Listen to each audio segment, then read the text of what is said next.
Super Negro Bantu in that beautiful piece of high life music there, which has brought the time to 5 minutes past 1 year in the studio of Apex One Radio in Lagos, Nigeria. It's 7:05 p.m. Lagos, the economic stronghold of the most populous black country in the world. But the politics is played in Abuja as far as the helm is concerned. We're talking about the race to Asso Rock, which happens this year, precisely on February the 24th, 2023. And who becomes the next president of the Federal Republic of Nigeria? Peter Obi, Atiku Abubakar, Bola Tinubu. These are the 3-4 runners of the race. And we're talking about that while looking up to February the 24th to see who actually becomes the next leader of the most populous country in Africa. Welcome to Political Point on Apex One Radio. We are live from the studio of the station situated at the northern belt of the city of Columbus. We are in the Midwestern regions of the United States of America, precisely the state of Ohio. It's Saturday, the 4th of February, 2023, just 20 days to Election Day in Nigeria. I want to say welcome on board. Thanks for always choosing this station. Special thanks to our listeners in Nigeria and across West Africa. Thank you if you are listening to us in the United States of America. If you are in Europe, we want to say thank you as well. Gracie Boyce is here. Ayo Akinoli is here. And of course, Ernest Kanjo. How are you today, Ayo? Good. How about yourself? I am good. Gracie Boyce, how are you? Good. Really excited, right? Right. So we're back on radio to talk politics. You know, if you do not do politics, politics will certainly do you. So there's no point saying that I'm not political, I'm apolitical, I don't do politics, because if you dodge politics today, politics meets you at the junction tomorrow. Right. Once again, thank you so much. Welcome on board. This is Political Point, beginning on Apex One. We'll be back in just 1 second to continue the show. Give it some volume. My mic is not. I can't hear.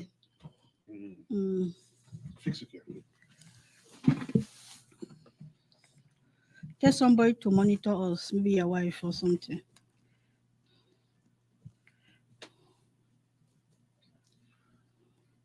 Is it okay now?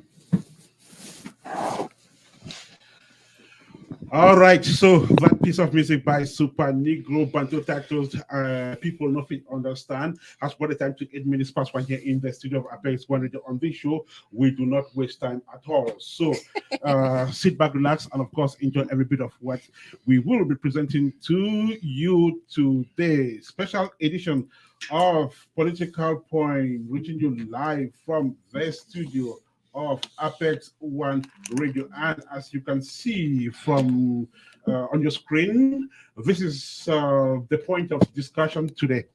So the Labour Party, Peter Obi, the point of focus in today's edition of Apex Snapshot, not Apex Snapshot, but Political Point on Apex One Radio. And so if there is one name that has been pronounced more than any other in the African political sphere, at least within the last 12 months, it is certainly Peter Obi. That's right. Now, there is no doubt about that. Peter Obi is a Nigerian politician who has served in the country's administration, especially as state governor in Anambra, set to be one of Nigeria's latest development models. Now, for those who are keen on Nigerian election politics, Peter Obi was Atiku Abubakar's running mate in the 2019 presidential election. And if they did not lose against Muhammadu Buhari, Obi would have been running off his mandate as Nigeria's vice president now. So, in effect, Peter Obi is not new. However, today's Peter Obi is completely different from the Anambra governor and vice presidential candidate of yesterday. Obi has risen into a completely different political posture, with millions of his sympathizers already seeing him at the helm of Africa's most populous country. For some unimaginable reason, Obi emerged for the 2023 race and certainly captured the hearts of millions of Nigerians and many more politically sensitive people across the world. First, he courageously put on a new political garment called the Labour Party and used that garment to dismantle the long-standing myth of APC PDP ping pong leadership. Just like the Republican Democratic Party visit and return visit scenario in the United States of America. If the APC and PDP have never feared a third movement in the past, Obi's Labour Party is surely making them stay awake all night. As if that were not enough, the presidential candidate, now considered as the most dexterous dancer on stage, carries along this soothing sphere of attracting mammoth crowds that only fall short of suffocating him everywhere Obi goes. In some cases, he has been seen being rushed back to his aircraft to prevent physical collaterals by fanatics who are outpouring their love for him. To say the least, Obi easily gets worshipped, comparable only to a handful of world leaders. Now, is this uncontrollable love for the charismatic presidential aspirant, as many have described him, thanks to Obi's seemingly amazingly understanding of the subject matter, including a mastery of Nigerian economy? Is it because Obi promises to turn the wheel towards the direction of general interest? Or is it because Obi's reportedly good track record at Anambra State Governor? Is it because Nigerians just prefer the youngest of the three candidates to let gerontocracy rest in peace? What is Obi telling people that seem to win them this much?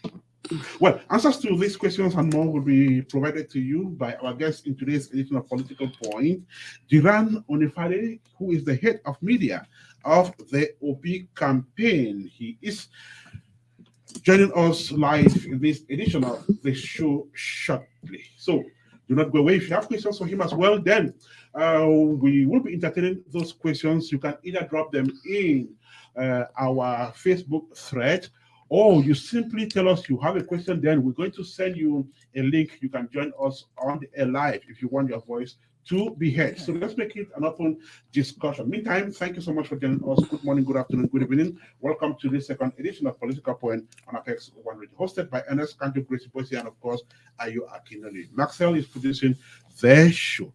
In a second, our guest will be joining us live on the airwaves. Let me call your wife to check our volume. I'm calling.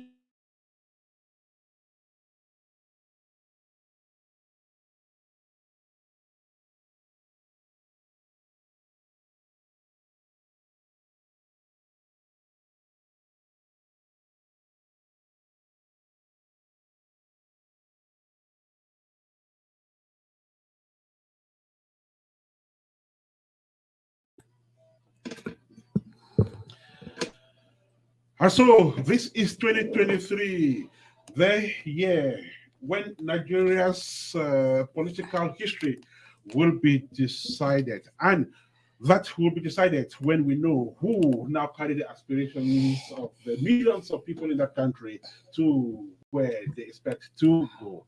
Welcome to this other edition of Political Point on Apex One Radio. So, Ayo and Gracie, you ready? Yes, sir. Right, Let's go. Let's say welcome to our guests. And like I mentioned earlier, Duran Onifade is the head of the media of the Peter Obi campaign. So I guess he is ready. And from Nigeria, he now joins us on the airwaves. Good evening, sir. Welcome to the program. Good evening. How are you? I am good. And you? Oh, okay, I'm doing well, and let me help you a bit.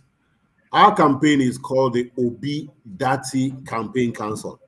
Okay. because Peter Obi is the presidential candidate. The vice presidential candidate is Dirty Baba Ahmed. So we call it the Obi Dirty Campaign Council. Right.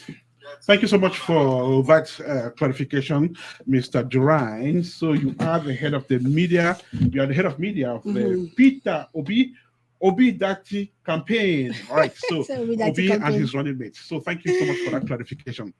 Right. So I'll just go straight by asking you this question.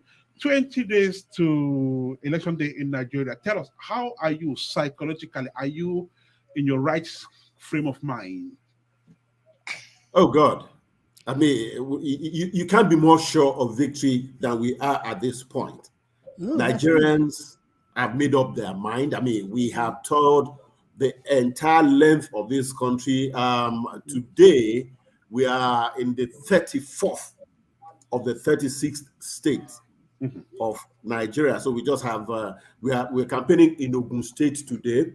On Monday, we'll be in Kwara State, and then later in the week we'll be in Lagos, and then in the Federal Capital Territory, and we would have covered the entire 36 states of Nigeria and the Federal Capital. Everywhere we go, everywhere we've been to, it's unbelievable how much Nigerians desire this candidate. Wow. It goes beyond even our own imagination.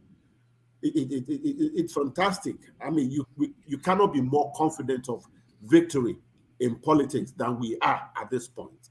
Okay. Okay, sir. Thank you very much for taking our time. We appreciate your time because I know that this is a very busy period for you guys. But I just want to ask one very simple and sweet question. Why did you choose the Labour Party and why Mr. Peter Obi?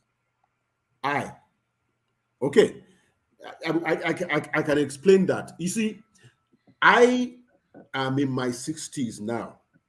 I practiced as a journalist. I retired from the Nigerian Television Authority. Okay. And so I've been voting in this country since 1979.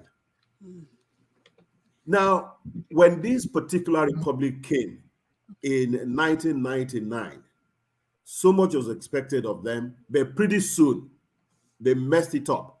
We found that we made a mistake when the military people handed over to civilians. We made a mistake. The right people pulled back, and we had people rushing in, game players, the contractor class.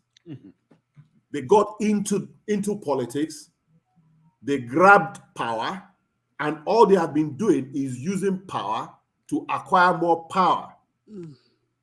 Having been in power, it became the game that contractors play.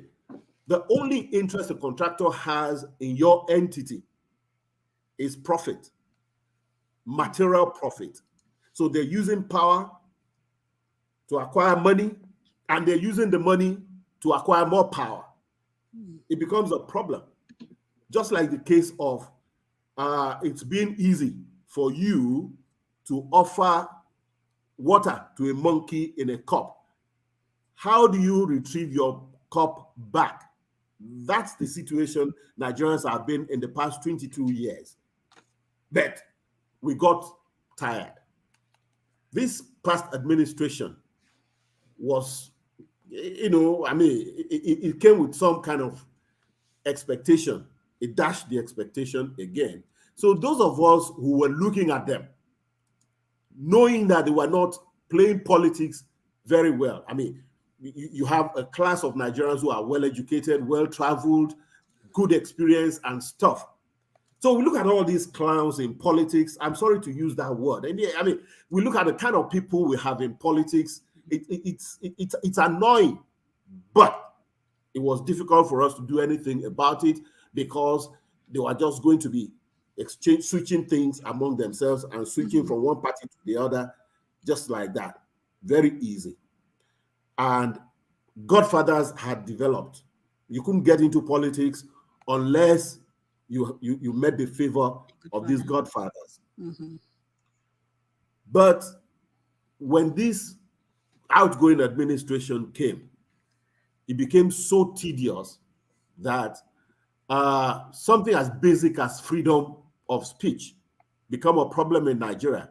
They are mismanaging the economy. They are mismanaging our diversity. Nigeria is a very diverse country, and there are things we do to keep a stable society out of our diversity in terms of ethnicity, in terms of religion. This outgoing administration mismanaged that. They mismanaged the economy and the basic freedoms that comes with every democracy. They mismanaged it as well. You remember the ban on Twitter, the sanction on radio stations, television stations. You couldn't say anything. The elders in our society, Ohaneze Ndigbo, Afenifere, all the rest of them, they would tell them, shut up. So it got to a point, many of us now feel, look, we must do something. And then something happened in the year 2000, the EndSARS protest. The young people organized themselves and they embarked on peaceful protest. And the government of Nigeria went there, shot them, and denied it ever happened. So these kids just became very, very interested in politics, and they energized the present process. So what we are doing is trying to guide them with experience to be sure that, that enthusiasm doesn't become a mob action. So people like us are in politics because we found a candidate that is unlike all those people that I've been talking about. This is somebody who is very competent. He's been a governor before. His record of service is solid. His character as a person is solid. Personally, is someone of immense wealth, but he doesn't live like that. This is a country where people live above their means. But here is somebody who lives normal. So when you look at this kind of person and is knowledgeable, you understand? This is a country where people acquire degrees upon degrees and PhDs without the requisite knowledge put into practice. But this is a guy who has acquired knowledge all over the world without actually caring too much about the certificate. Mr. Onifade, I just want to interject a little bit because you said something that caught my attention. You said Peter Obi is a candidate not like the others. But this is Peter Obi, who was running mate to Atiku in 2019. So how come Peter Obi has become so different from what he used to be in the past? He's been in this movement since then, so he understands, So what has suddenly changed about Peter Obi? Let me explain that to you. In political science or even in political economy, look, there are people who are different, even among that kind of mob, but they do not find critical mass to be able to move things their way when they are in politics. So you see that they are minority among the people who are playing politics. He was more like a lone wolf, but it wasn't like those other politicians. They saw the value, they saw the charisma, and they want to run with him because he could win them votes. But he's quite a different person. You know that the problem in Nigerian public administration is corruption. Peter Obi is not corrupt. You can prove that over and over. Then you have abuse of office. You never can see this person abusing his office. Then you have the kind of situation where people just approximate public resources to themselves. Peter Obi never ran that kind of administration. He was different from time. But people like him didn't form a critical mass in our politics. So that's just what happened. That we've always known him to be different. Okay. Thank you so much, Mr. Duran Onifade. I'm going to go straight and ask you questions about his deputy, actually. Mr. Yusuf Dati Baba Ahmed. And my question would be, how did he settle for Mr. Dati? I mean, what was the qualities that he exhibits that made, Mr. Obi, out of all the candidates that were vying for this position, he decided to settle for Mr. Yusuf Dati Baba Ahmed? Okay, let me tell you a bit about Dati Baba Ahmed.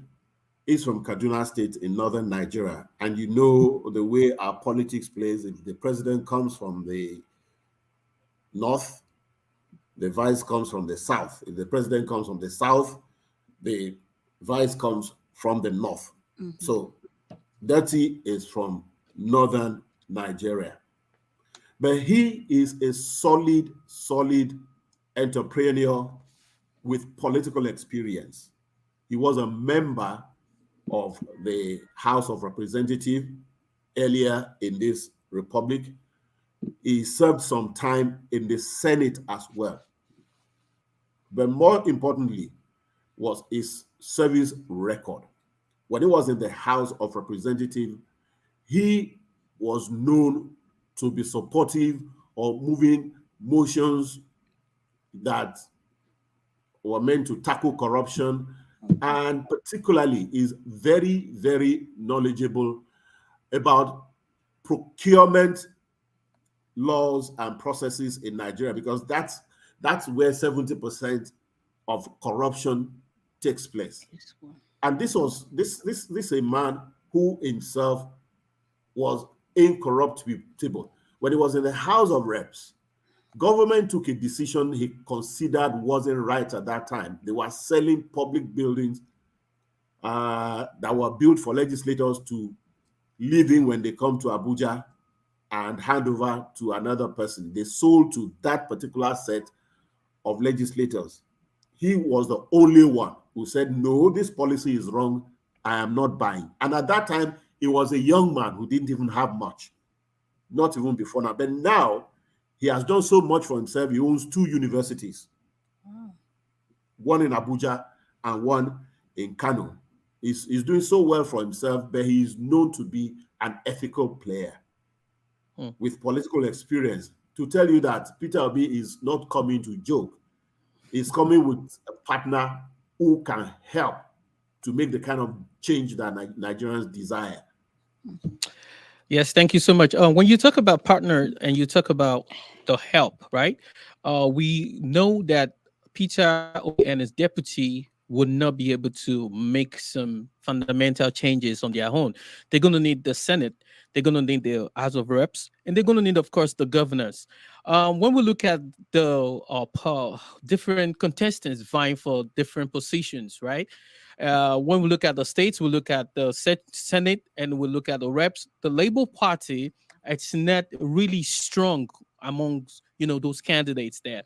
So my question will be, if Mr. Obi and Mr. Dati eventually becomes the vice president and the vice president, respectfully, how would they make fundamental changes, policy changes, when most likely the Senate, the Congress, the Senate and the reps is going to be controlled by the oppositions? Most of the state governors will be, members of the opposition party. How do they plan to align everybody to be able to pull everybody in the right direction? Well, let me answer this way. To start with, Nigeria is not in short supply of good laws and good policies. The problem is that people in position to implement the laws and the policies are the very ones who abuse these policies. So you can spend 4 years in office without even the National Assembly changing the law for you. There are enough laws that the people who have been governing us have just been observing in the breach in the first place. So when you do the right things, there are sufficient laws to cover you, even if you couldn't do the heavy lifting of changing the law. There are a lot of things that need to change in Nigeria, but then we have sufficient laws to make change. That's one way. Number two, Peter Obi is on an errand for the people of Nigeria. They are sending him this. So when people come as representatives of people of Nigeria and they say they are going to stand in the way of the errand that Nigerians have sent Peter Obi, they are likely going to run into trouble. You know, executive branches run into problems with the Congress when they become transactional. Yeah, you know, if you want them to cover something for you so that you could do something like that, but when you're doing the right things, even if they give you pressure, you can survive. That's that. But most importantly, Peter Obi had an experience. If anybody can do that in Nigeria, it's Peter Obi. When he was governor of Anambra State, he also became governor without a member of the legislature from his own party. It was tough. It was rough. They impeached him. He approached the law. He came back and was still able to achieve what he achieved in Anambra. It's not the first time he's working with a hostile environment. All right, thank you so much. I'm going to go to my last question before I hand over to Enes. All right, so the election tribunal recently sacked the Osun State governor after INEC and other stakeholders professed that the election was free and fair. I want to ask you, what do you think about this decision, and how would you score the judiciary's complicity in Nigeria's democracy? Well, incidentally, I'm from Osun State where that happened.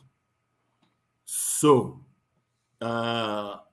what actually happened is that we can't really say, we can't put it this way or that until the appeal process is followed through. What is on trial now is the BVAS, the biometric voter the verification system, which is what we are going to use in this year's election. The promise that we are being given by the election managers is that with BVAS, the election this year is going to be free and fair. BVAS is on trial in Osun State. How come there was able to be overvoting when this BVAS was test run in Osun State? What the tribunal has now accepted and has pronounced upon is that there was overvoting in Osun State. If that is upheld at the appeal level, then there might be cause to worry, because that is to tell you that BVAS can be abused. But we are hoping that the appeal system will bring some clarity. But before then, we can't really, we can't put it here or there. But we are believing the election managers, the INEC, that they will do the needful. We are believing the security agencies. We are believing the government that the election this year will be free and fair. That's all I can say about that. Better. We need a free and fair election.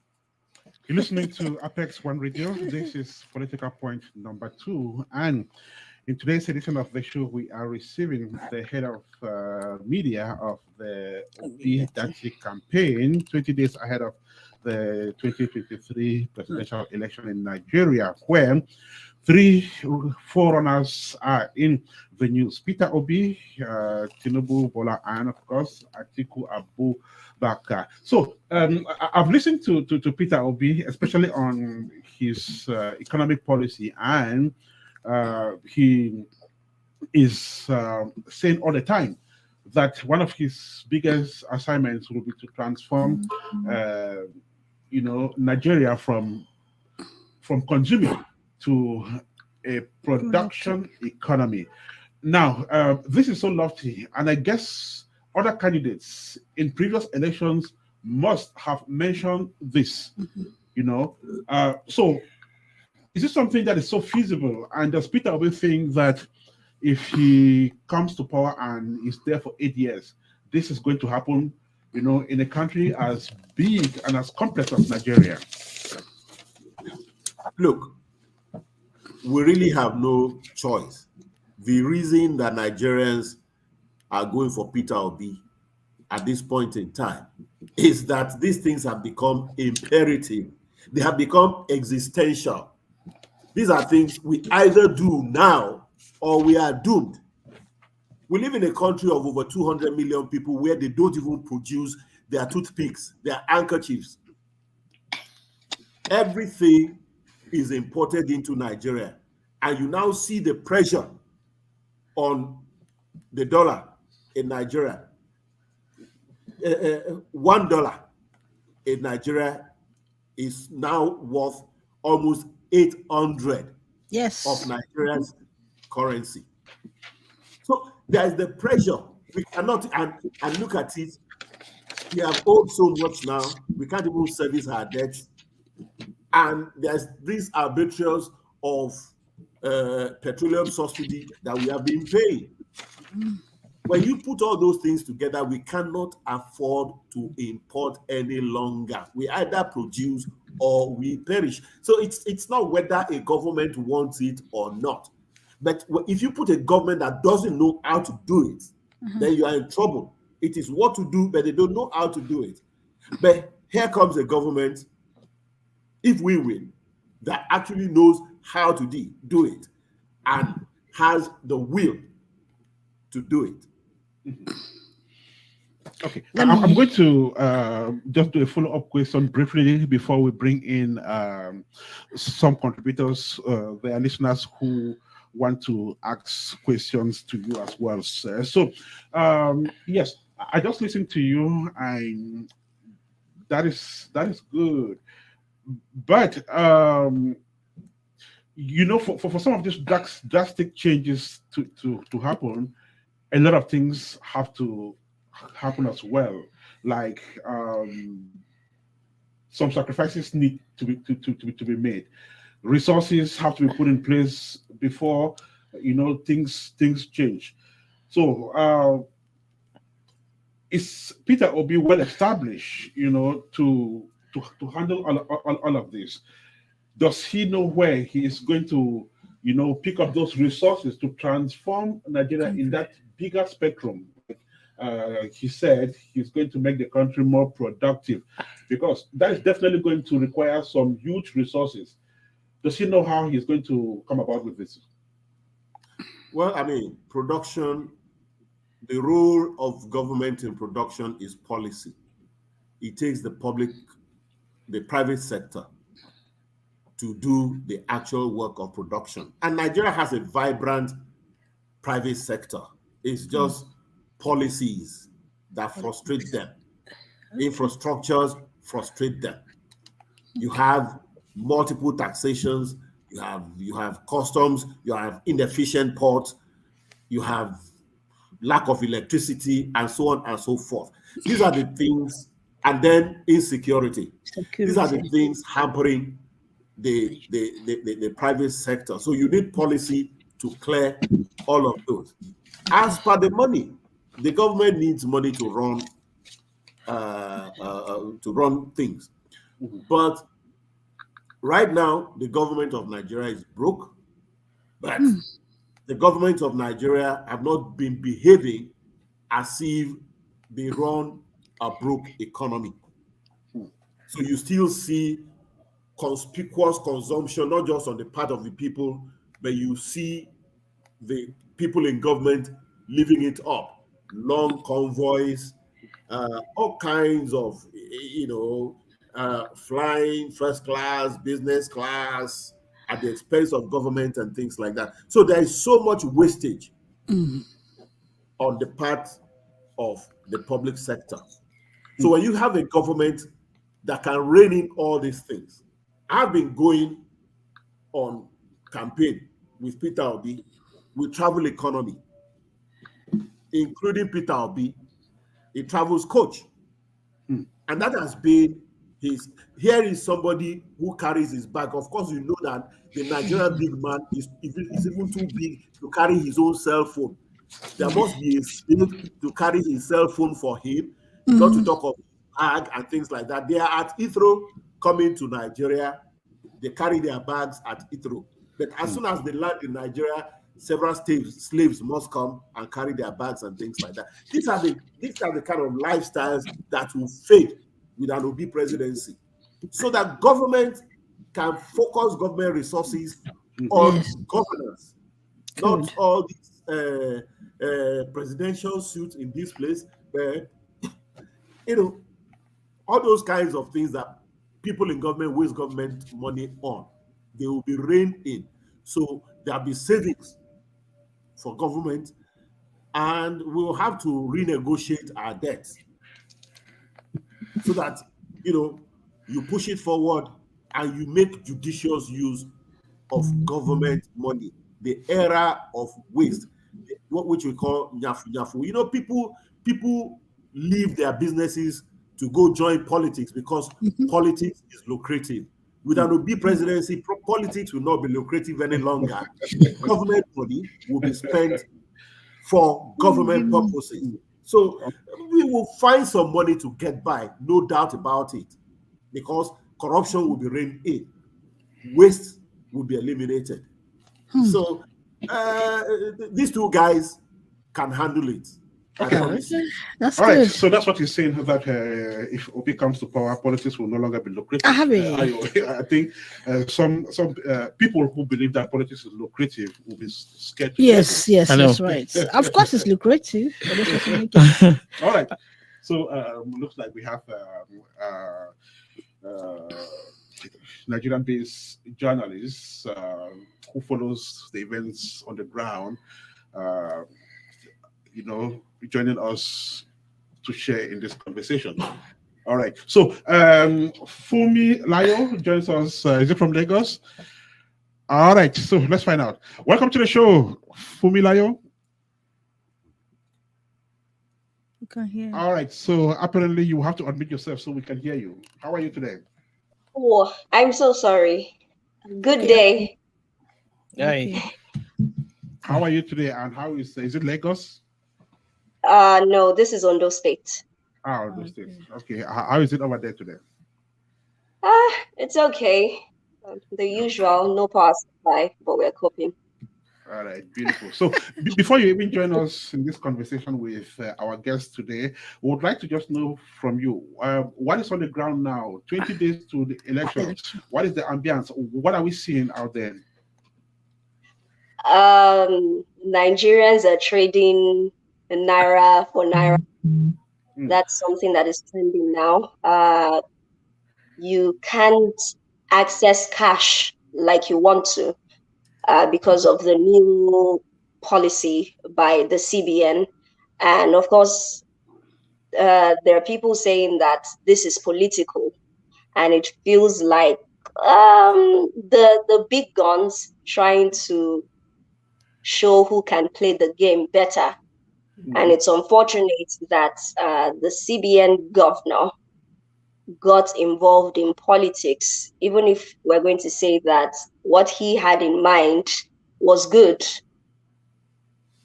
This isn't the time. This shouldn't be the time to have introduced something like that. And it's telling on Nigerians right now, because they say when two elephants fight, the grass, of course, would suffer. Okay. And that's what we're experiencing right now. Wow. Okay. So we have Duran Onifade here with us today. He's the head of media of the Obi Dati campaign. You will probably have to share in this conversation if you have questions for him. Any question? Yes. Good evening, Mr. Dero. Good evening. How are you, Fumilayo? I'm very well, thank you, sir. So I know that your candidate for the obedient is like the Messiah. Don't tell me you're not obedient. No, she's just a journalist, and I'm journalists a are expected to be journalist. neutral. You don't expect me to start saying I'm this or I'm that. So, Well, I'm a journalist. I'm obedient. well, that's for you. I have my job. All right. So, as I was saying, for people who support you or your candidate, they see your candidate as the messiah and all of that. But now the issue is that we know that a lot of Nigerians don't like change, because we're seeing it play out with the cashless policy that the CBN is trying to force down the throat of people and all of that. So when your candidate comes in now, because he's saying that he's going to work on this, is going to work on that, we know it's not going to come without it trying to break the back of people. Because I mean, that's what the president is trying to do right now.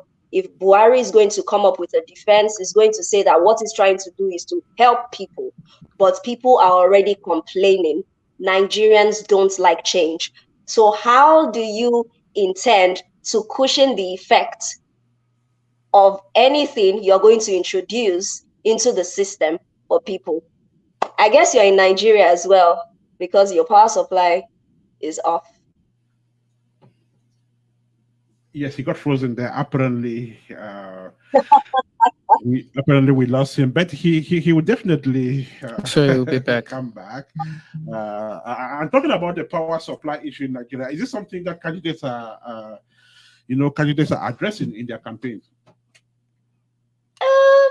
Well, if any candidate should address something like that, it's a shame, but it's the usual. It's actually the usual. They come up with, oh, good power supply. They come up with water. They come up with good roads. At the end of the day, people don't see anything. So, Unfortunately, most of the time they make promises without fulfilling the promises, and we just hope that this that's the time point. around, there's going to be some fundamental changes, because we cannot continue like this. That's one thing. That's a proof right there that we cannot continue like this. If he was having an important engagement and he had to be there, that's how he would have, just lost out on the whole thing. So the Nigerian government, I know the incumbent government, they've tried whatever they could do, but I think it's not enough. And we think the next dispensation must take a U-turn and try to fix things, and make sure, like she said, make sure the effect of whatever implemental changes they're going to make, it's not going to be felt by the masses. Take, for example, what's going on in Nigeria. They decided to switch or make some changes to the currency, and which basically impacted or basically caused some kind of artificial scarcity. So it's like you're in Nigeria and you can't spend your money. That's so unfortunate. Coupled with well, gas scarcity, petroleum scarcity. So it's like people are just basically frustrated. And I think that's one of the reasons why the next dispensation should make sure that they fulfill their electoral promises. But Nigeria has technocrats and experts in every domain. We've seen that, even out of Nigeria. So how come, they're unable to select these very big brains in Nigeria to, to diagnose Nigeria's problems, especially the unending ones, just like the power crisis, and come out with a solution. We've seen Nigerians do incredible things in several domains. So how come there are recurrent issues that I think the system itself is faulty. We've had people like Okonjo-Iweala, Charles Soludo, this is a brilliant technocrat, and the way given different opportunities to head different departments. Okonjo-Iweala was former Minister of Finance. Of course, Charles Soludo was currently the governor of Anambra State, was the CBN governor. And I think what the problem they face when they get into positions like that is the system itself. I think the system needs to be overhauled before we can start making any significant progress. A log or a tree cannot make a forest, right? So, and that's one of the things that I want to challenge the new dispensation to do. I think a lot of Nigerians need reorientation. This corruption thing that we're talking about is not just paramount amongst the politicians. We have people like normal average citizens in different positions misusing their power and basically not doing what they're supposed to do. So even when the head is trying to implement changes, it's going to still have to pass down directions to his or her subordinates. And when those subordinates do not do what they're supposed to do, it becomes problems, right? And even the head will get frustrated. But if I want to come in there, I think the head should make sure the subordinate do what they're supposed to do, right? Yes, Most yes. of our problem is nepotism, tribalism, Yes, that's part of the problem. giving things out to somebody who is not competent, but because the person is your relation or the person is from your state, that's the problem we're having. But take note that the head is a political head. The president is a political position before any other thing. He is voted there by some people, and no, when they come to power, there are this. It's about give and take, because there are people who made him there, supported him to get there, and there are some compensations that are going to be made along the way. In the Nigerian way, some, something's going to leverage and so on. So at some point, it becomes difficult to even, control or monitor some of those people who are at times even more powerful than that head.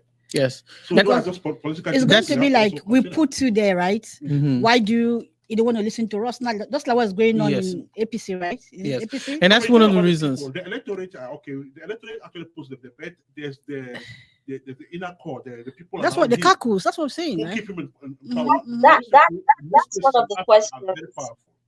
Yes, that's one of the major problems that we have, and that's why I talked about reorientating our people. I was going to ask Mr. Duran if are we trying to get him back? Is he back?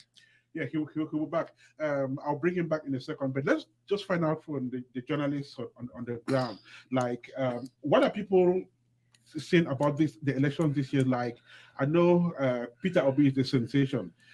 What are you hearing from the Peter Obi people? If they do not finally have Peter Obi as president, I mean, do you think this is going to be a group of people who will be terribly disappointed? While you're talking, I'll bring back our guests. Okay, so I want to correct something. Yes, Peter Obi is the sensation, kind of. There is Bola Ahmed Tinubu. There is Atiku as well, and when you talk to some people here in the Southwest, some of them are not talking about Peter Obi. Some of them want to vote a Yoruba man because he's Yoruba. If you heard the state governor, I think it was during this week, he said Ekiti State people should vote for Bola Ahmed Tinubu. Why? Because they owe Bola Ahmed Tinubu the state. Why? Because according to reports, Tinubu helped him get to the point he is right now. So these are the issues. So if you're saying Peter Obi this, Peter Obi that, he has his supporters just like other candidates. So for some people, yes, he's the sensation. Okay. Just stay with us while I bring back our guests. Welcome back, Mr. Onifade. Sorry we lost you, but thank God you are back. Yeah. So I'll just go from what Funi said a while ago, that some Yoruba people would only vote for a Yoruba candidate. I've also heard people say Northerners would, really hardly vote for a candidate who is not from the north. Within your camp, are you entertaining some of these fears, given that Obi is from the Igbo tribe, which is not necessarily the largest in terms of numbers? I mean, they are legitimate concerns, but here are we measuring what is happening now by familiar yardsticks. We're using familiar paradigms, the way we think that Nigerians behave, when it comes to politics. But this year is going to be different. If it's not different, we are not just going to have the Obi sensation, to use your word. I think Nigerians have had it up to a point, because politics, power had become impunity in Nigeria. People had tried all manner of democratic means to participate in public affairs, in issues that concern them. But once people get into public office, they become arrogant. There is impunity. You can do them anything. And, they play on that and they oppress people. I think Nigerians have just got to a point where they can't take it any longer. I mean, during the life of this administration, who hasn't spoken up? Professionals, elders, all kinds of people, but you will talk, they will insult you. You're a radio station, you do analysis, they ban you. Your Twitter, they ban you. So they have pushed people to the wall. People who are just waiting for their 4 years to be through.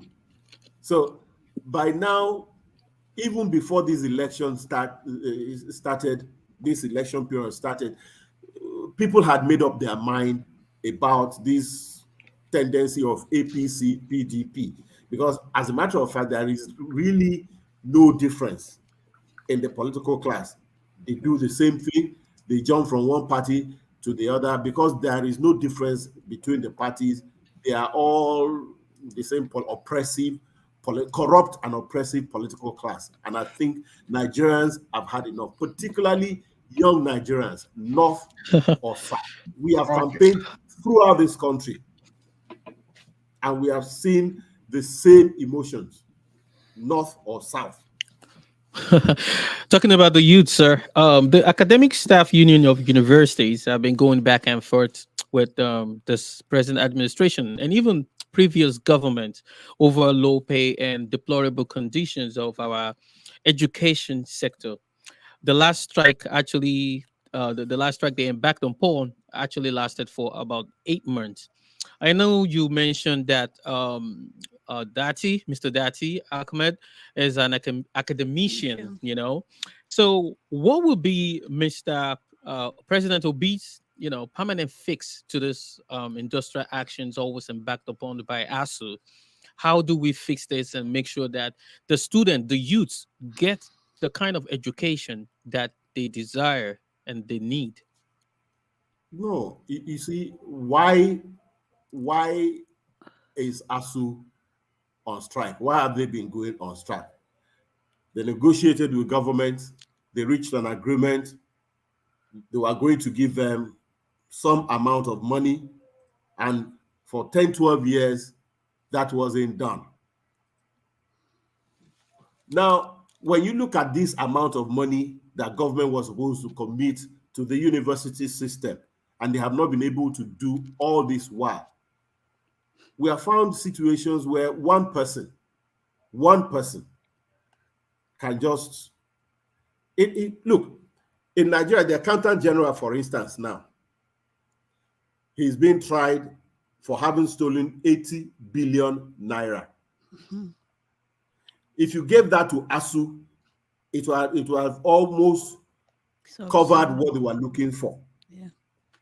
You now see a situation where some people, influential people, they take their own badges to the creeks, steal our crude oil to the point that we cannot meet our quota. The kind of money we are losing through that can settle ASU and settle other things. If we run a good government, ASU will not go on strike. ASU will have no reason to go on strike. The money that is going into corruption in this country, the money that is going into conspicuous consumption by people in government can settle whatever it was that made ASU to go on strike. So this is not rocket science, really. We are not handling this government, we are not handling this country well. That's why things are not going well. All right. This is Apex One Radio. We are broadcasting live from the United States of America. We have contributors who are on standby ready to ask questions and to share in this conversation. 20 days to the general elections in Nigeria, but on the show we're focusing on the race to Asso Rock and so who becomes the next president. Now joining us is a regular listener of the show, Njuma Steve. Welcome on board, Steve. Yeah, thank you very much, Mr. Ernest, for giving me an opportunity to participate in the debate or the program.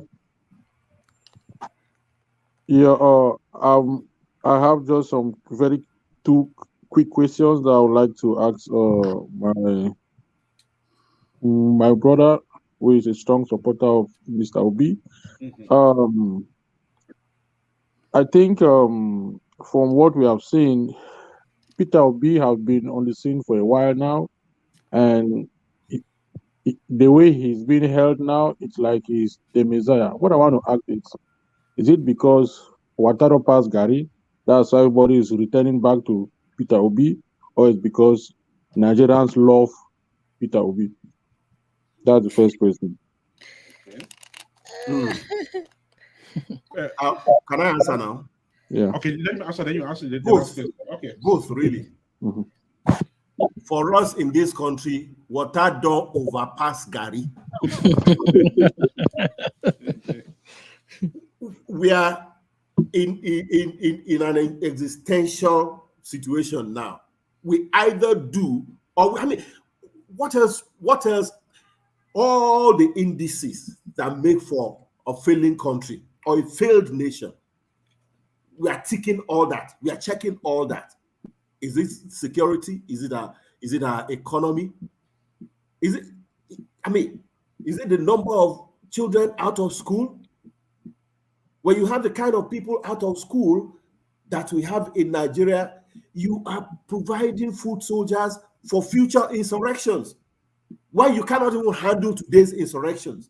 That is one. We are the capital, we are the poverty capital of the world. Where are we doing well? Water don't overpass Gary. That's the issue. So Nigerians know they have to do something.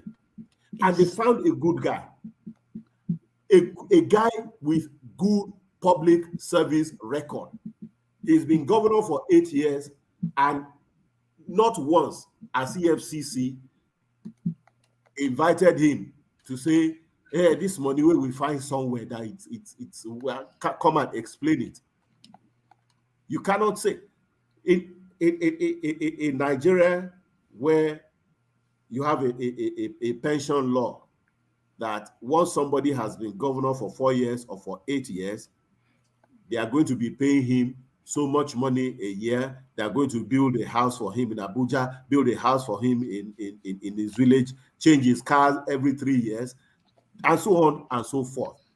But Obi, as an ex-governor, has not taken a kobo from the government of Anambra State since he stopped being governor, like 8 or 9 years ago. So this is somebody who is also likable, somebody with good character. I mean, you have seen this campaign now. This one is associated with drug, this one is associated with corruption, this one is this one is that. You cannot even pin anything like that on Peter Obi. Okay. So that's the kind of person that Nigerians are looking for. All right. All right. Your second and last question, Steve. Okay. The last question that I want to ask is, Nigeria is a country that have a lot of tribal interests. You know, the disloyalty of the level of the tribes have made the Hausas to really gain power for a long time. So I want to ask, how are you guys going to manage such situation where we have candidates from diverse tribes that, of course, they understand that they rather support somebody from their tribe or they don't support anybody? How are you guys going to manage it such that Nigeria will grow to have a national interest at heart? All right. Well, you see, in previous elections, Nigerians are voting on tribal or religion line. Right. But now they are voting with their interests at heart. Because these Nigerians that you are talking about, those are the ones who are not yet lucky enough to vote with their feet. From the accent of many of you in this studio, I know that you are probably Nigerians who voted with your feet. Nigerians are leaving Nigeria. They are tired of Nigeria. So the remaining Nigerians who are equally tired, they are no longer looking at tribe or religion or things. Nowhere is safe in Nigeria. Northerners, you said, have been in power for inordinate period of time. How has it helped the North? The army of children out of school, majority of them are in the North. The army of people living below poverty line, majority of them are in the North. Northerners are not stupid. So they know that people who gain power, who negotiate power at the center, that, oh, because we are Northerners, they know they are not been doing anything for them. And they are tired. Nigerians are tired from north to south. They don't care about all these this religion. This one is Igbo man. This one is. In any case, when you look at the way we do our things in Nigeria, even if we are applying the old criteria, look, we gained independence in Nigeria as North, South, and East, with majority Hausa, Fulani, majority Yoruba, majority Igbos. Everybody has had their turn at the presidency of Nigeria except the Igbos. Fortunately, Peter Obi is an Igbo man, and the rest of Nigeria just saying this is the time to do that justice. Okay. You know, right. but look, this is not about his being an Igbo man. He is the best in the race. The best candidate. Right. And I don't want to sound, I don't want to keep repeating myself, but apart from some of the points that you raised about him being not a corrupt person, what are the qualities do you think he exhibits that makes you think he's going to be the suitable leader? Nigeria needs a good leadership at this joint. Yes. So what are those things that you've seen with Mr. Obi and even Mr. Dati that makes you think these guys are the best? Well, I mean, so many things. These guys have the qualities of the modern leaders, like you find them all around the world. They are well educated, they are well informed. Education is not just certificate as they are concerned, they are knowledgeable. And then they have the experience. They are both successful people. Not, you know, a lot of the people you consider rich people in Nigeria were people who had experience in politics. They made their money through politics or political connection. But these two people, they started something. They grew the thing, and it became big, as a result of which they became wealthy. So they know how to build wealth. Okay. And the stage Nigeria is now is we need to build wealth. We need entrepreneurs. That's who they are. They are successful entrepreneurs. They are successful public servants. And they are solid people with solid pedigree, solid character. Okay. In a situation where you have leaders with questionable credentials, with you know, people that you have to put. Look, let me tell you one thing. The difference between me and the other people who are doing similar job for other candidates is that those ones are spin doctors. They have to look at this and say, how do we present it? But I have just been a simple journalist presenting the fact to the people. Because I need to hide nothing. There is nothing I need to paper over. I don't need to spin anything about Peter Obi or about Deti Baba Ahmed and presenting them to the world the way that they are. These are two solid people. They are competent. They are capable. They have the will and they have the character. Most importantly, when you look at this year, the kind of people who are offering themselves. Now, don't forget, Nigeria lost a sitting president to ill health.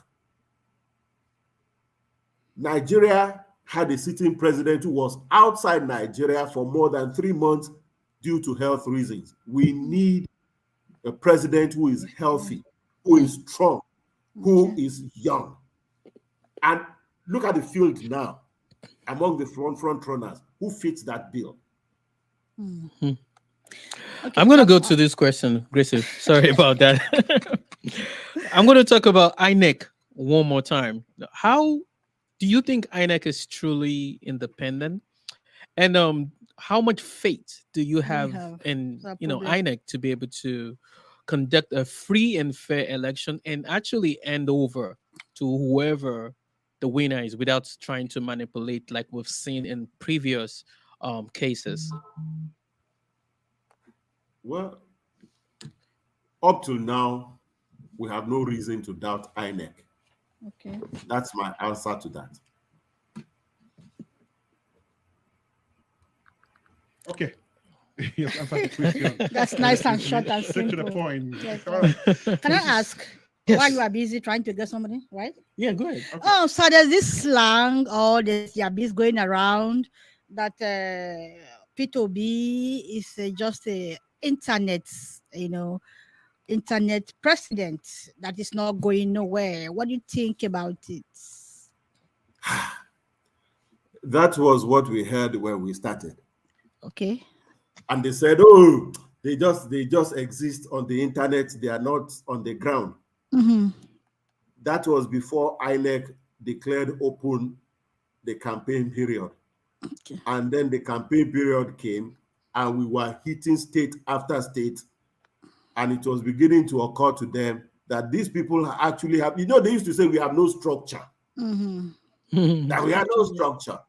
When they now saw that the people on the streets are actually our structure, they changed it and they said he cannot win. They are no longer saying he's an internet sensation again, or they say, oh, he cannot win. Okay. That he cannot win. He cannot be popular in the north. Okay. And for some strategic reasons, we had been campaigning in the south, in the middle belt. It's just a few weeks ago that we started going to the north. It's, oh, he cannot win in the north. Yeah, the people don't like him in the north. When we hit the north and they saw the level of support, they didn't know what to say again. Only recently somebody said, oh, he's a Nollywood actor. He can't win. Because they don't know what to say again. Everything they have been saying, they have been proved wrong time and again by the people of Nigeria. These are people who are not on the same page with the people of Nigeria. That's the issue. They are not on the same page with the people of Nigeria, so they say whatever it is they like. But when they count the figures, they know what is about to hit them. So they're very confident, right? So overconfident. That the next president of Nigeria is going to be former governor Peter Obi. Peter Obi. Yes. Okay. Yes. All right, that's from the candidates. This is Apex One Radio. We're live from the United States of America. Yes. You're listening to Political Point, and today we're focusing on the Labour Party's candidate and his running mate Peter Obi and Dati. All right, so we have yet another contributor who is now joining us, most probably with questions for our guest. Attorney Akintune now joins us live on the show. You're welcome to the show, sir. Thank you for having me.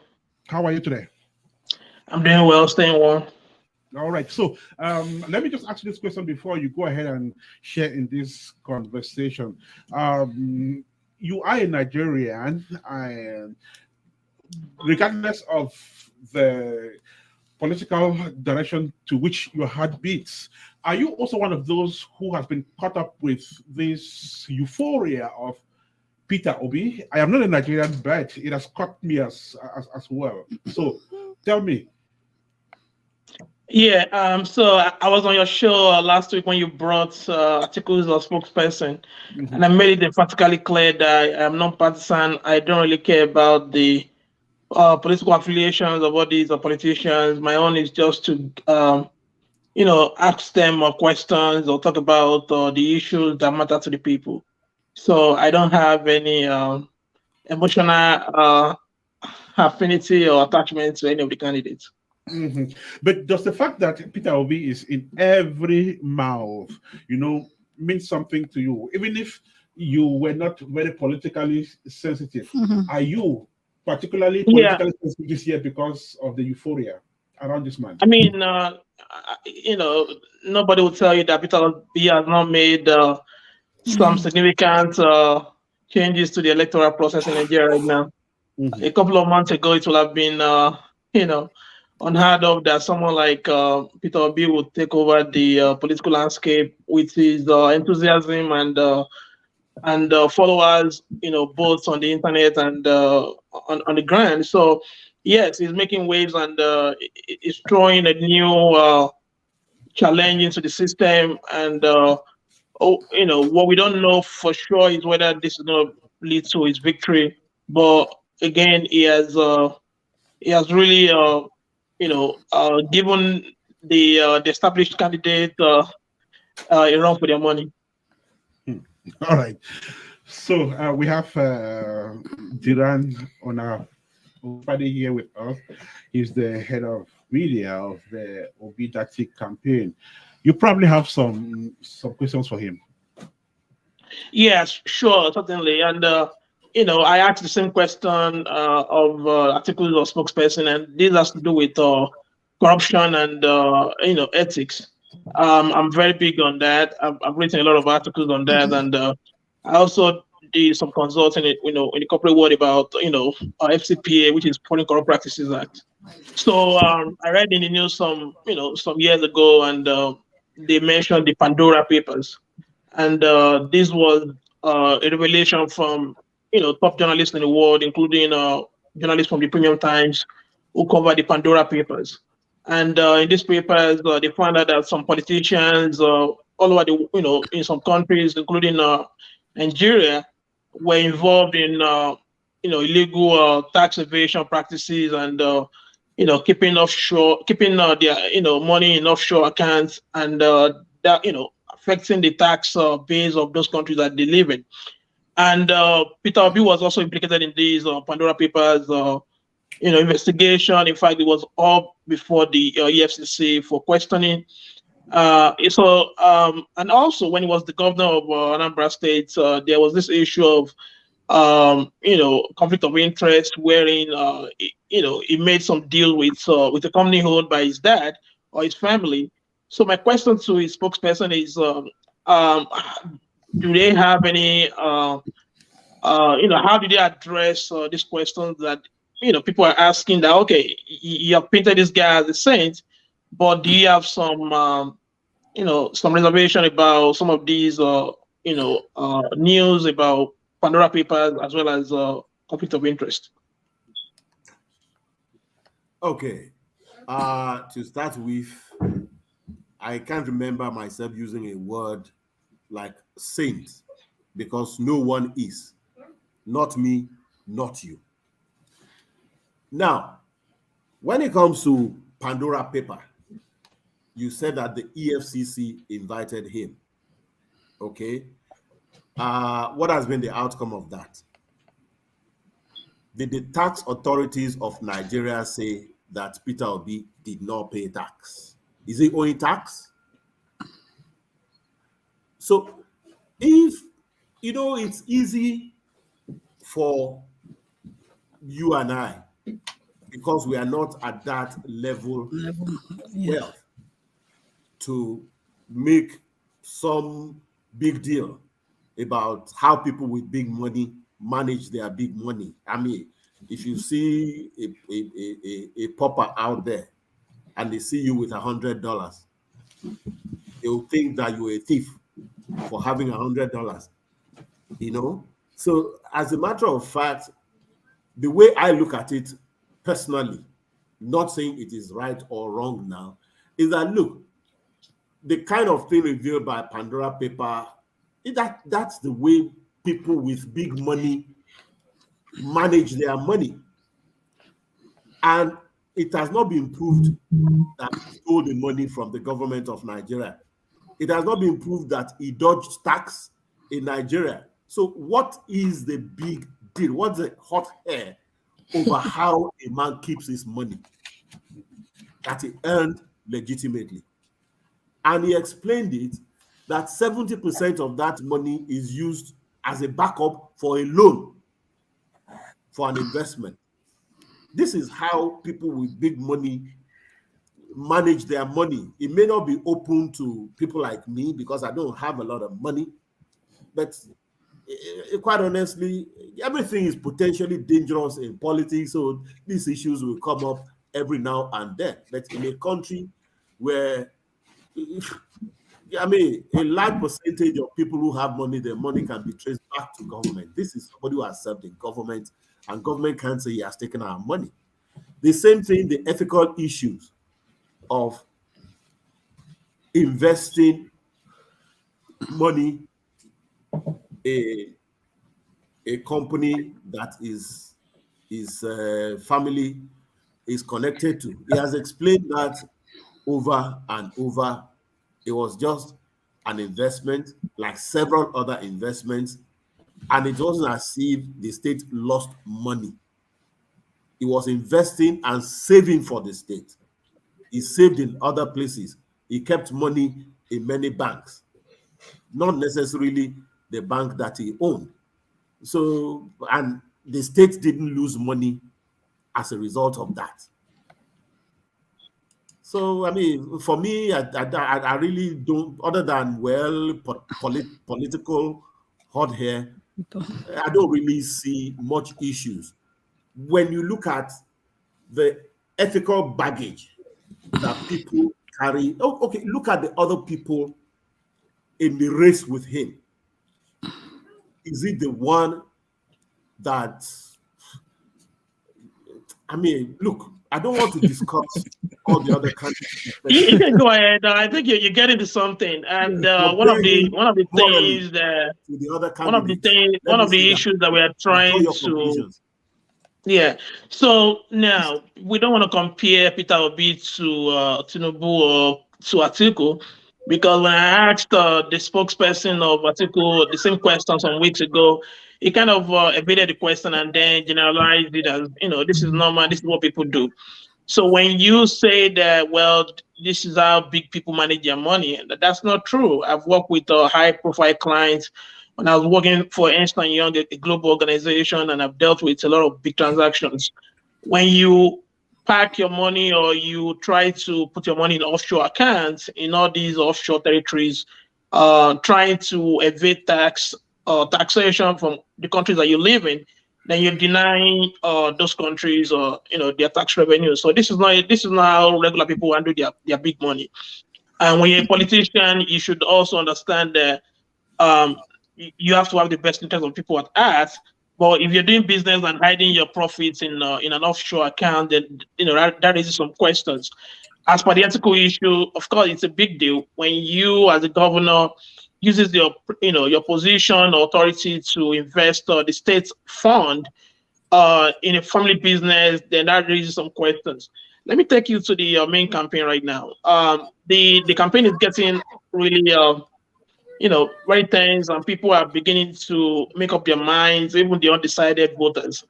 Now, this is the final leg of the campaign.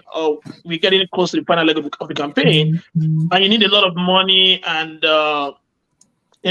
resources to litigate the final weeks of the campaign. When you compare Peter Obi to other candidates in the race, how do you think your candidate is going to come up with the money and the resources that will be needed to whether observe people casting their vote, or monitoring all the necessary things that you have to monitor on the election day, resources, supply chain, and all that. So Do you have plans? Do you have the resources to deploy to almost all the major areas or cities or states where these elections will take place? Well, talking about resources, at the beginning of this campaign, people didn't even believe that we were going to have enough money to get to the finish line. Then you see, we have just a couple of states left. I think maybe about 3 more campaigns to go: Kwara, Lagos, and FCT. So we have survived that because of judicious use of resources. And don't forget, we are a body of volunteers. A lot of people, Nigerians are putting whatever it is they have on the table for this project.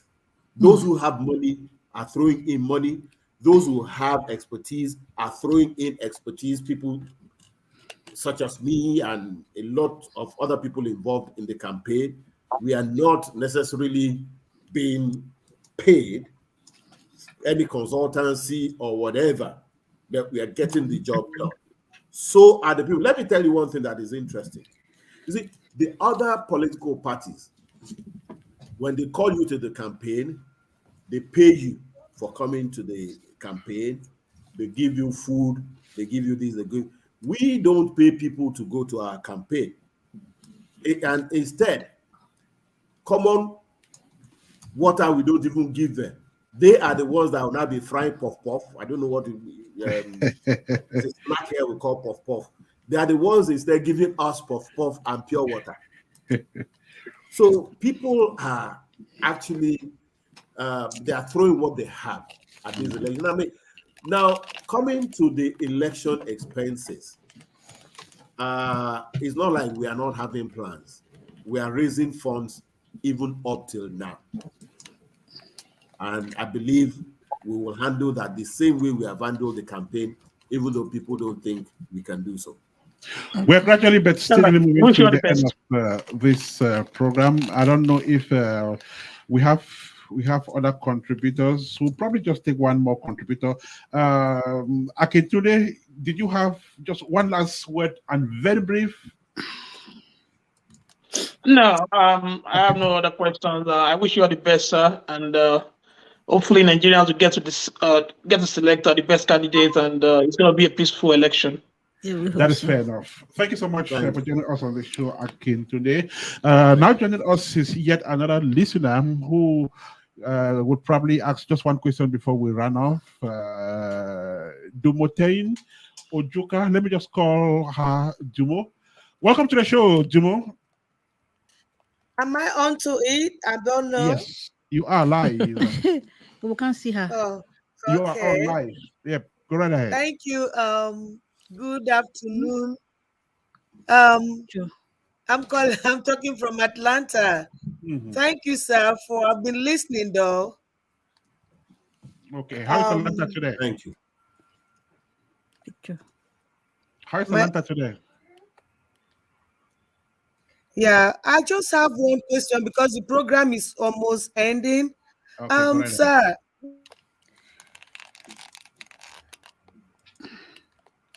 Yeah, we're listening.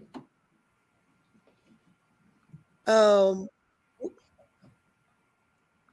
Hello. Yes, we can hear you. Yes, yes. Go right ahead. Yes, I have just two questions. One is we have we.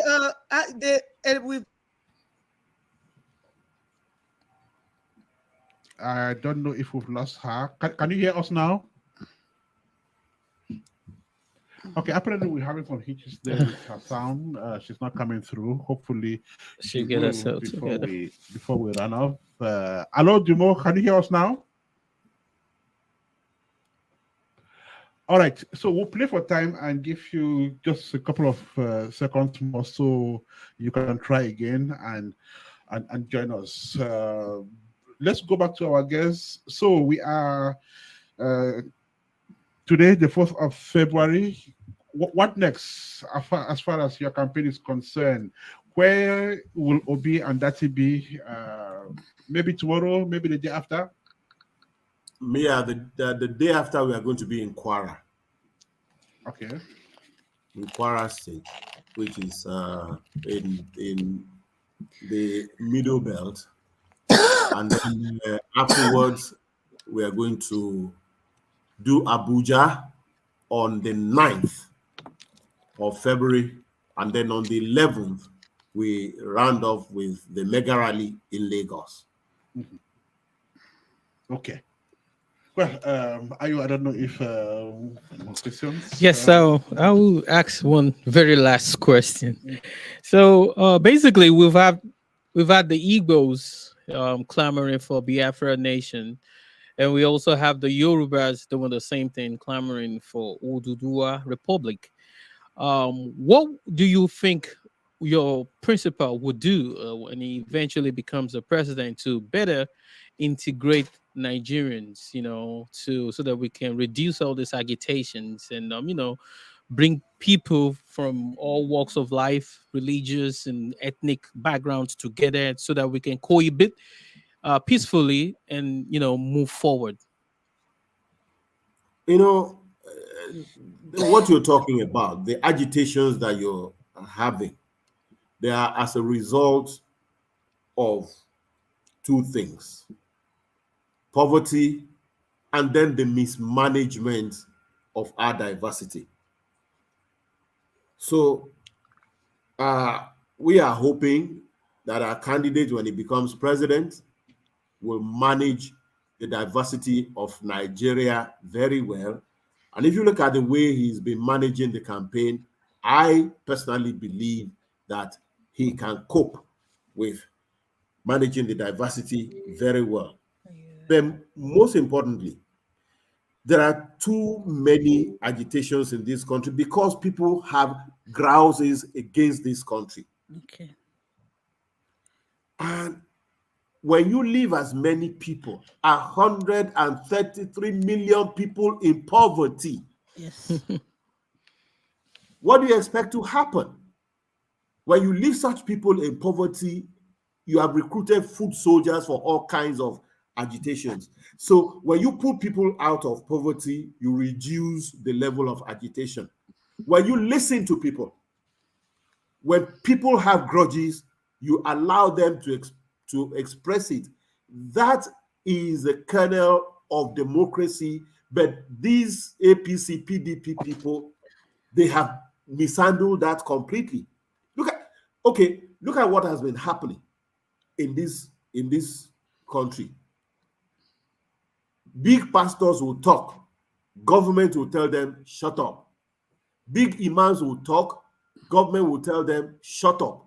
Ohaneze Ndigbo will talk, government will tell them shut up. Afenifere will talk, government will tell them shut up. Young people will take to the streets and then you will shoot them. They will go on social media like everybody else does around the world. You will ban Twitter. So when you lock people with their circumstances and they cannot express themselves, you expect agitation. So we are having agitation because our country is not being well run. With a good administration, that Peter Obi will run a listening administration. Now look, he always says it. It's about carrot and stick. Anybody who has agitation is willing to listen. So, and if there are actions that need to be taken to, sort these agitations out, the actions will be taken. That's not to say you will not find wayward people in society who will be on the other side of the law. And the law will simply just deal with that. Okay, that's definitely gone across. Just one more before somebody on. Okay, I guess Dumo. the contributor is not joining us. Dumo. Welcome back, Jimo. Okay, thank you so much. Quickly, sir, please. Yes, my name is Dumote Mujuka, and I have Thank you so much. Yes. Go right ahead. We're listening. I think I have one or two questions. Yes, go ahead. We've had a lot of plans, policy plans from PO Dati campaign. My problem is how can he implement these policies without having enough vote in the House and the Senate?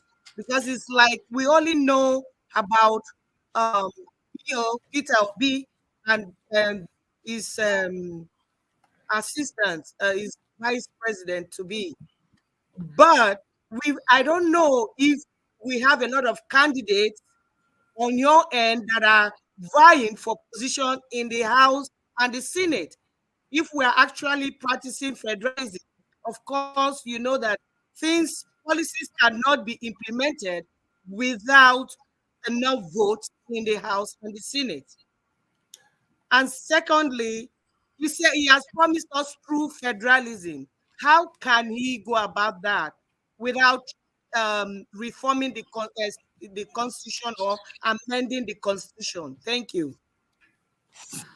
Okay. Let me start. I think you probably joined us late because we talked about that earlier. The fact that not having a majority in parliament being a problem for a government.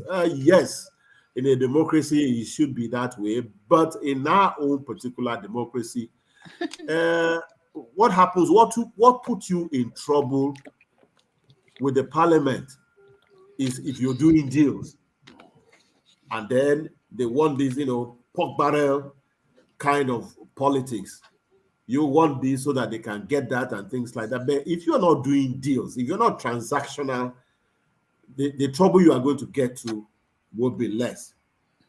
And apart from that, there are enough laws in Nigeria to govern well that are already existing. It's just that they are not being applied by people who have been governing us. Is it the procurement law? The procurement law does exist. It's just that people, they brush it aside. They don't follow it. They give contracts to their friends and cronies, and they give to themselves and all that. But that's not the law. They are breaking the law. That law already exists. It doesn't take the National Assembly to pass it. The law is already there. The law on, for instance, there are supposed to be a police council of which all governors are members, but they don't meet. So the Inspector General of Police takes all the decisions as far as policing the country is concerned. That law is there. It's just not being it's just not being used. So when you talk about issues such as true federalism, state policing is supposed to be a component of that. Okay, but if the police is properly constituted, even if we cannot change the law because we don't have majority in the parliament, when you have a proper police council in place where every governor has a say, it's not up to the Inspector General of Police taking direct instruction from the president and then not listening to the governors. It's because that council doesn't sit. That's why you are having the Inspector General over, disobeying the police commissioners, disobeying governors. That law is already there. And the laws are just going to be applied. There's so many laws in many areas in our country. Look at the issues of corruption. EFCC, ICPC, all those laws are there. And even apart from that, when you take what is not yours from government, what do you call that in ordinary parlance? It's stealing. Stealing is an offense that the police can deal with. You don't need the National Assembly to make new laws to do all these things. We can grow the economy. We can tackle corruption. We can tackle insecurity with existing laws, whether we have majority or not in parliament. All right. I- Mrs. has gone across. Yes, I don't please. have one. Thank you, sir. Thank you. That has been very interesting. So, you said you have 100% sure that Mr. B and Mr. Data that they're going to win the election, right? Well, what if they don't win the election? What happens? Is the party going to accept, the results? What I mean, it's that's a mute point. I mean, it's not. If you lose an election, you have lost. That's it. You Okay. accept. That's All right. it. Okay. All right. That's fair. Fair enough. That's fair play. I guess we've hit the point. We might not have said everything today, Yes. but we still have 20 days to go. So Yes. at any time, we may knock at your door again and requesting you to come back and share more information as time unfolds. Yes. Yes. Yes. Right? Definitely. Yes. I want to thank you so much. Thank you so much, sir, for joining us. My pleasure. Thank you, sir. And have a wonderful evening. And we wish you good luck and be safe, please. Thank you very much, and thank Bye. you to all your listeners around the world. Yeah. Bye-bye. Thank you. All right. Bye. Thank you. so much. Bye. Well, gentlemen and ladies, we have come to the end of it. Yes. So, Like I asked that question, the new sensation, that's how you call it, right? Everywhere, Obi, Obi, Obi. Even you are not in Nigeria, right? But Obi, Obi, everybody knows about Obi. So, well, hope you gets it. And if it doesn't, I want to ask the youth to take it easy. We don't want trouble. We want peace. The pressure should be, the election should be peaceful. That's all I'm asking for. Definitely. Don't be used. well, there's going to be Don't be there's going used. to be a new president in Nigeria. That's it. Yes, Yes. but I Whoever is mean, going to be- there should be tolerance, political tolerance. Yes. So whoever, That's very important, very important, especially in yes. Nigeria, because especially with the kind of tension they are, yes, that we have right yes, now. yeah, we all have to be careful and tread very carefully, or else it's going to be. Nigeria is not ready to fight, right? We're not ready to fight any war. We don't want, and There's definitely not going to be any fighting. no, people are really anxious. People are angry. A hungry man is an angry That's man. politics. There's no It's- job. it's- There's no food. It's always been like that. No, Ernest. No, the situation now Nigeria is kind of gross. tense. Nigeria on is gross. There's no gas. When I mean gas, there's no fuel. People cannot feed, no jobs, insecurity, everything. Nigeria is collapsing. Remember last election, last show, I said this very particular election is the one that's going to make Nigeria, is going to break Nigeria, is going to maim Nigeria. So I'm hoping and I'm wishing with all my heart, I love my country. Who want to be abroad for 20 years or 15 years without going home? We love the country, right? Yeah. If our country was beautiful, traveling is knowledge, it's education. You travel abroad, see what's going to happen, what's happening in the other part of the world, and you come back to your country, right? But because our country is not conducive, there's exodus. People are moving out. But take note that the current administration or the current head of the head of this current administration is doing his last term. He is not eligible to run again, right? Yeah. So definitely it will be a new administration with a new man in power. And we want that new administration, whatever it is, right? To change the situation around. It's doable. Come on, people. My thing is, doable. I would just urge the next administration to do everything possible to create an enabling environment for investors to come in and invest, so that employment opportunities can be created. Because there's one thing in Nigeria that I know, there's no jobs. There are no jobs. And even the jobs are, when we say underemployment, you can be employed, but when you're not adequately compensated for, the inputs that you're, the impacts that you're impacting, wherever you're working, and then it becomes something else. So the government should try to make sure that they fix the issue of insecurity, power, and some other cogent issues. Be sincere enough to fix this problem. I was in Nigeria for 10 months. Nigerians are suffering. Nigerians are suffering. All right, so let's hope for change. As a matter of fact, and hopefully things will be better this time around. Oh, that's what we pray for. I want to thank everyone who joined us on this show, our guests, our contributors, Thank you. and of course every other person. Thank you, gentlemen and ladies. That's how we put it in the full stop to this edition of the show. Thank you so much. We're coming next week, definitely. Same time, same place, with APC candidate, the APC representative. Right. And the man is actually present, incumbent House of Reps member. Okay. And he's going to be here, to shed more light on the campaign, on their candidates. And he's actually running for re-election also. So we're going to be a lot of things, to discuss with him when he comes in. All Take right. it with us same time next week. Thank you and have a wonderful week, Bye for now. listeners. Bye for now.